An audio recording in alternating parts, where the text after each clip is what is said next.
गजेंद्र एक हाथी है और एक दिन अपने परिवार के साथ मौज मस्ती करने निकल गए।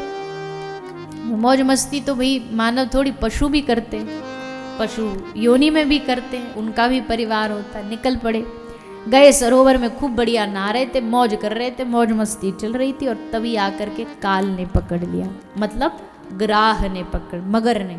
यही होता है जीवन में, आदमी मौज ले रहा होता है, कोई भान उसको रहता नहीं, मौज मस्ती चल रही है। फिर एक दिन अचानक से काल आता है, मृत्यु आती है और सब खत्म हो जाता है।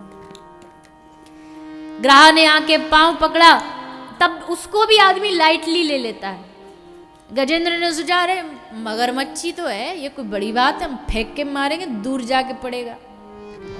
यही आदमी सोचता, बुढ़ापा आता है उसको भी आदमी लाइटली ले लेता है।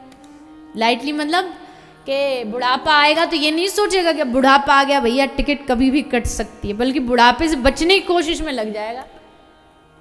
दांत झड़ गए नहीं लगवा लिए, आंख नहीं दिख रहा चश्मा लगवा लिया, बाल सफेद हो गए रंग रोगन करवा लिया और सोच लिया बच गए हम मृत्यु से बच गए। पर भैया कोई भी बच नहीं पाएगा। समझदार वो है जब ये लक्षण आने लग जाए तो थोड़ा सतर्क हो जाए कि अब बुलावा आ सकता है, तो पहले से रेडी हो जाओ, कभी भी कुछ भी हो सकता है।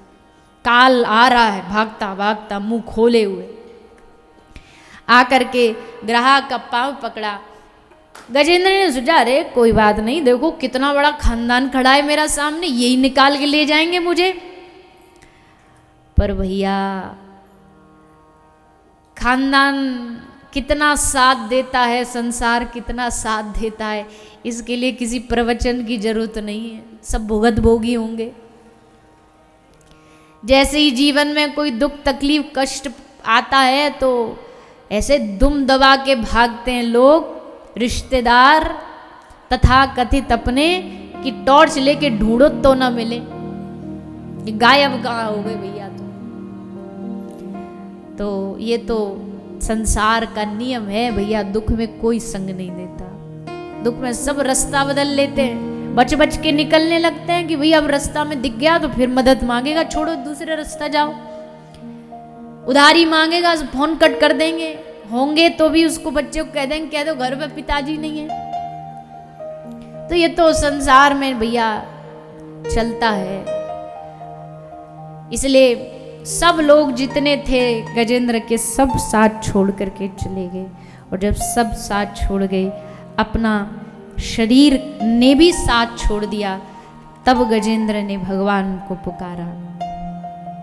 कोई साथ नहीं निभाता, साथ निभाता है तो एक राम नाम है। इसलिए उनको अपनी टेक बना लो। जैसे कहते हैं ना, डूबते को तिनके का सहारा, हम कहते डूबते को हरि नाम का सहारा। जो डूब रहा हो हरि का नाम पकड़ लो, देखो ठाकुर जी डूबते को निकाल लाएंगे बाहर। इसलिए टेक एक रघुनाथ, सबकी टेक एक ही है और वो है भगवान, उनका नाम राम नाम। तो गजेंद्र जब भटका, जब देखा अंत में नहीं भैया कोई नहीं दे रहा साथ, तो याद आई भगवान की। अक्सर लोगों को भटक के ही याद आती है, ठोकर जब दुनिया के सबरे दरवाजे मुंह पे पड़ते ना, एकदम से सब दरवाजे जब बंद हो जाते, तब याद आता है ठाकुर जी का दरवाजा खुला है, चल वहां पर, ठाकुर जी की अदालत लगी है। कृपा की न होती जो आदत तुम्हारी, तो सुनी ही रहती अदालत तुम्हारी। कोई नहीं जाता इस अदालत में, जा रहे हैं सबको पता है, क्योंकि यहाँ अधमों को नाथ उबारना, तुम्हें याद है कि ना याद है। अधमों को तारते हो, याद है आपको, भूल गए? नहीं भूले तो फिर हम भी हैं उस लाइन में, हम भी हैं उन अधमों की गिनती में, हमें भी तारो। तो भैया भगवान आए गरुड़ पर विराजमान होकर के, और आकर के गजेंद्र ग्राह दोनों को बाहर निकाला। पहले भगवान ने ग्राह का उद्धार किया, मगर का, बाद में गजेंद्र का।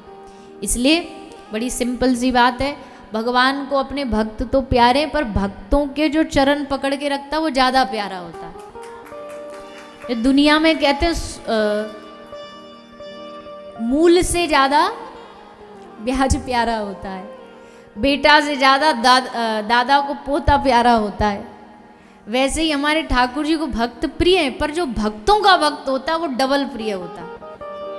इसलिए भगवान के तो पकड़ नहीं, पर उससे ज़्यादा उनके कोई भक्त हो ना सच्चा, उसके चरण पकड़ लो भैया, हमारी नैयत तुम ही पार उतारोगे।